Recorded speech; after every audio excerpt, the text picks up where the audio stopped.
payo nyo sa virgin at broke na lalaki. Lalaki to Baka nga siya yan eh. Ah?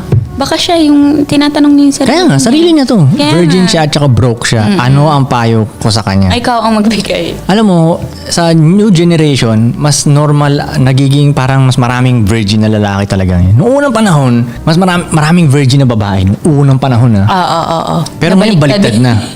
Puro umuulan na ng virgin na lalaki.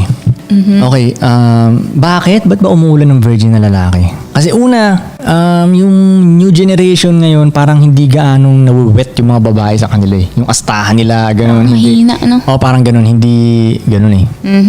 So, tsaka parang hindi, alam mo sa totoo lang, isang malaking tulong din ang social media eh. Kasi, isipin mo babae ka, normal ka lang na babae, right? May itsura ka. Biglang, dahil sa social media, magkakaroon ka ngayon ng access dun sa lalaking, hindi mo naman talaga dapat makikita kung walang internet. Oo, totoo. Right? Yung matikas na lalaki na yun, nakikita mo na siya sa isang message na lang. Message mo nga eh. Message mo na yung lalaking yun na kung nung unang panahon walang internet, hindi ka papansinin ng lalaking yun. Kasi, kung unang panahon to kung mimisyonin mo yung malupit na lalaki na yun, kailangan mo tumambay sa pinagtatambayan niya. Which is hindi mo afford malamang. Di ba? Kailangan mong pumorma. Kailangan puporma ka. Hanapin mo pa Paganda siya. ka, oo. Diba? Lalabas ka talaga. Gagastos ka talaga. Diba? Pero ngayon hindi. Kayo mga babae, may access na kayo ngayon sa mga malulupit na lalaki. So ano nangyayari ngayon dito sa mga lalaking hindi ganun kalupit? Walang nakakita sa kanila. Yun ang reality nun. Masakit man siya sa katotohanan pero yun yun ang ang reality totoo. nun. Oo. Yung kaya kunyari, normal ka lang na babae na taga-hoods. Zero yung pera. Gets mo? Cellphone na basag-basag. Pero pwedeng may kachat kang Malay mo, nakadata ka nga lang nun eh. pero may kachat kang malupit na lalaki. May access ka na dun. Kung noong unang panahon yun, never kang titignan ng lalaki yun. Totoo. Never Nga, magkukross ang landas nyo. Kasi yung ginugroceryhan mo, hindi doon nag-grocery yung lalaki. Yung pinagsisimbahan mo, hindi doon nagsisimba yung lalaki yun. Nagas mo? So yun ang nangyayari, kaya umuulan ng virgin na lalaki ngayon. Shit. Kasi ang namamayagpag ngayon, yung mga matitikas na lalaki talaga. Ang ginagawa ng mga matitikas na lalaki na to, nilalagay nila sa Instagram nila yung lifestyle nila. Pinapakita nila, ganito katikas, boom, boom, boom, boom. So, makikita ng mga babae to, boom, message yung mga Interest babae. na. Nagas mo? So, lugi yung mga lalaki hindi matitikas. Oo. Ngayon, may mga ibang lalaki na magsasabi na parang, ang daya naman, dog. Magre-reklamo ka ba o gagawin mo na lang matikas yung sarili mo? Oo. Kasi Ba't dalawa lang yung choice eh. eh. Pag nagreklamo ka, hindi ka pa rin mabibembang pag nagreklamo ka. Pag ginawa mo matikas yung sarili mo, may chance pang mabembang ka. Tsaka parang pag nagreklamo, parang tamad na sila. no? Walang silbi ang reklamo talaga. Kaya Wala akong makitang silbi ng reklamo eh. Hindi siya nakaka-move forward eh. Parang ganun eh. Action na lang, action na mo na lang. Parang pag sinasabi, Parang counter-attack nila yun. Pag nagre-reklamo. palusot nila. Ayun, Kasi palusot, ayaw lang nilang oo. gawin yung, Oo. mahirap kasi maging matikas talaga eh. Yun ang mahirap din eh. Pag lalaki ka, isipin mo gaano ka, hirap din ang maging lalaki Para makasex ka para may makasex kang babae, kailangan mo maging matikas, okay? Funny, kailangan ganun, maporma ka. Kailangan Mabango ka. May status ka, ganun, mabango ka and shit. Astig ka, di ba? Para, yun, pero pag babae ka, kahit ikaw pa yung pinaka hindi magandang babae, meron pa rin gagalaw. Sige, tangina, nakakita nga ako ng taong grasa na buntis eh. Oo. Isipin mo yun. Ayos yun Di ba?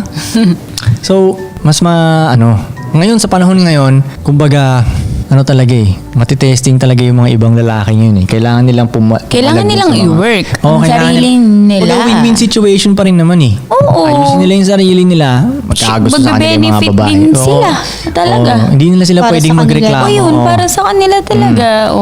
Sila Tamad pwede lang sila, magreklamo. no? Yes. Tamad lang talaga. Kaya kahit sabihin pa nga nila na, kunyari, kahit hindi naman totoo, pero sabihin nila na, dahil lang naman sa pera, nagkakagusto sa'yo mga babae, right? Okay, kunyari totoo yun. Kunyari dahil sa pera, nagkakagusto sa'yo mga babae. Ba't di mo damihan yung pera mo? Oo. Ba't di mo i-work na magkaroon ka ng maraming pera? Ibis na mag-hate ka dun sa may perang yun, di ba? Damihan mo na lang Hindi yung mo pera. damihan. Oo. Yeah. Di ba? Maghanap ka ng solution, no? Hanap ka ng solution ngayon. Alam Hindi mo, nang bakit- irereklamo. Bakit di nagkakagusto sa akin yung mga babae? Anong meron ako? Ano ang problema? kulang ako? Alam na nga nila nasabi na nga nila kaya alam sa pera mo, ganyan. Ano? Parang may idea na nga sila dapat dun Sa totoo lang, alam naman talaga nila. Alam nila kung anong gagawin. Ayaw lang Nagtatangatangahan nila. lang sila eh. Ayun Nagtatangatangahan nga, lang sila. tamad din talaga. Ayaw nilang i-work. Alam nila yun. Alam nila kung paano talaga magustuhan ng mga babae. Alam nila yun. Pero hindi nila alam yung... Sa tingin ko, ang alam lang nila yung parang entrance sa babae. Hindi nila alam yung mas malapit talaga. Kasi mas malalim yun. Ayoko na ipaliwanag dito. Mas malalim yun. Parang yan, nagtataka yung mga ibang lalaki sa akin. Parang tinatanong nila, paano mo napapagawa yan? Paano mo napapapahig yung dalawang babae mo na nasa isang bahay? Paano mo ginagawa yan na lahat ginagawa nila para sa'yo? Parang ganun, na sila yung kumikilos sa bahay, ganun. Paano? See, yun yung mas malalim pa na kailangan nilang knowledge na hindi alam ng Book your karamihan. consultation. Oo. Magpabook kayo ng consultation sa akin. Ng Message nyo lang si Ari Gold dito. Oh, yun. So, hindi Sa nila alam Instagram. yung mas malalim na ganun. Kasi madali lang naman talaga na may makasex kang babae. Hindi naman talaga mahirap sa totoo lang Oo. Hindi mahirap. Hindi talaga mahirap. Pero- kung nga, yun na nga pussy yung pinakamadaling makuha sa babae, right? Pero yung makuha mo yung i-surrender nila sa yung mind nila, soul nila, heart nila, 'di ba? Yung lahat nila, yun ang hindi kaya ng iba. Isang ordinary. Yun, hindi nila kaya yun. Pussy, madali lang. Yung kapitbahay nyo nga ngayon, malamang may binibembang ngayon eh. Hindi naman ganun kalupit yung kapitbahay nyo, di ba? Hindi naman ganun ka, nakakita, kahit yung mga tropang Sorrento, hindi naman mayayaman yung mga yun, pero nakakabembang sila. Hindi sabihin, hindi madali. Ay, madali lang Hanap ng... ng kapartner lalo na ngayon na yung mga ibang kababaihan hindi sila gaanong guard sa Katawan nila. sa pussy nila, 'di ba? Parang Let's go! Oh, let's Parang go. ganun sila. So mas madali ngayon. Isipin mo talaga, 'di ba? Let's go. Oh, Go, todo na to. Ganun. maging funny ka lang. Tangina, may istropa ko nga.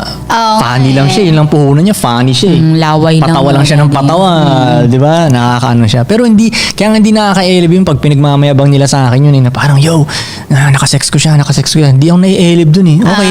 After nun, Tapos, nag-make money ba siya para sa'yo? Magkano binigay niya sa'yo? Diba, ano ang ginawa niya sa'yo? Madali lang yung sexy. Easy, di ba? Parang di ba kaya ng lahat yun eh. Oo, naalala ko dati may nagyayabang sa akin ganun. May 7 akong babae ngayon, sinisex ko, ganyan, 7 babae. Okay, ilan dun ang nauutusan mo? Di Lahat ba? ba yan nagbibigay ng pera sa'yo? Oo, kahit nga wala nagbibigay ng pera, ilan dyan ang kumikilos para sa'yo? Oo. Ilan ang tumutulong sa'yo dyan? Pinagluluto ka ba niya? Zero. Di ba? Zero. Kaya hindi ganun ka. Sa tingin ng iba kasi parang, yun yung parang priority sa lahat yung pussy ng babae. Mostly. Ganyan Pagdating ng nga. lalaki, no? Oo. Kaya pag may nakakasex silang babae, grabe nila i-belt no? Parang, nakuha ko yung pussy. Kumbaga para sa akin, dog, binibigay nga yan kahit kanino eh. Binibigay Pwede kasi diba? nakaka-elib dun. Binibigay niya yung pussy na yan kahit kanino eh. Ano ba Pwede ka rin na-elib kasi dun? Baka first time lang nilang ganun. Hindi, akala nila akala nila Yun ganun ang belt. ka-valuable yung Pussy. yung pussy. Mismo yung mga babae nga, ito ang real talk dyan. Dog, umiinit. Mismo yung mga babae nga, alam nila na hindi ganun ka-valuable yung nila eh. Kaya nga nilang ibigay sa stranger yan eh. Real talk lang, di ba? Kaya nilang ibigay sa stranger yan. Kaya nilang ibigay yan for money purposes. That's right. Kaya nilang ibigay yan. Di ba? Out of trip lang, Oh yeah. kaya nang ibigyan. Hindi ganun ka nakaka-elib. Kaya, so, tol, wag mo nang ipagmayabang na may nabibembang ka. Hindi yun ang... nasa iba yung... Nakaka-turn off lang. Oo, nasa iba yung mind and soul niya. Body, madaling makuha. Pero yung mind and soul, kumbaga, kung ano bang sasabihin mo sa kanya, sinusunod niya ba? Tsaka nababaliw ba sa'yo yung babae? Nababaliw ba? Oh, yun ang tanong. Nababaliw ba sa'yo yung babae? Kasi kung hindi, wala din. Baka nga, alam mo, sabi nung tropa kong nagtatato, basta isang nagtatato sa akin, hindi yung taga Cavite Sabi niya, Okay. Tangina, iba na ngayon, no? Kagabi may nakasex ako, sabi niya gano'n, dinala ko sa hotel. Kinabukasan siya na hindi nagre-reply sa akin. What the fuck? Sabi niya gano'n, baliktad na, sabi niya gano'n. Okay. Tayo na yung, kinakantot Sinising zone. O, tayo na yung kinakantot Ay, kalimot. parang alam ko yan, Di ba? eh. Sabi niya, tayo na yung kinakantot kalimot. Sabi niya gano'n, Narinig ko nga kinuwento Oo, niya yun kaya sa'yo. naman. Kaya nila yun. Kaya hindi yun ang pinaka-main purpose mo. Yung pussy. Kumbaga, kung letter P ang pag-uusapan, ang main na goal mo dapat is yung purpose mo, Hindi pussy. Yun Last talaga. yung pussy, di ba? Kasi kumbaga, kung i-mission ninyo yung purpose nyo, bonus na yung Lalapit na yung kumbaga, mga yan. yung isang P, matik Isang ng lalapit yan eh. Oo. Yun ang importanteng P, purpose. Yeah. Diba? Ano ang purpose mo? Okay, yun ang... Pagtaas mo mapanood tong podcast na to, yun ang isipin mo paghiga mo. Question mo yan sa sarili mo. Ano ba ang purpose ko? Diba? Ano ba ako? Space lang ba ako dito sa Earth? Oh my God. Diba? Diba? Ang tagasayang lang ba ako ng Padagdag. kuryente dito? Ganon. Ano ba yun?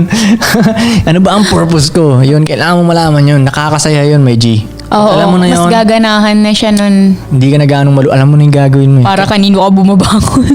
Yun, sa purpose na yun. Para kanino ka bumabangon. Di ba? Yun, my friend.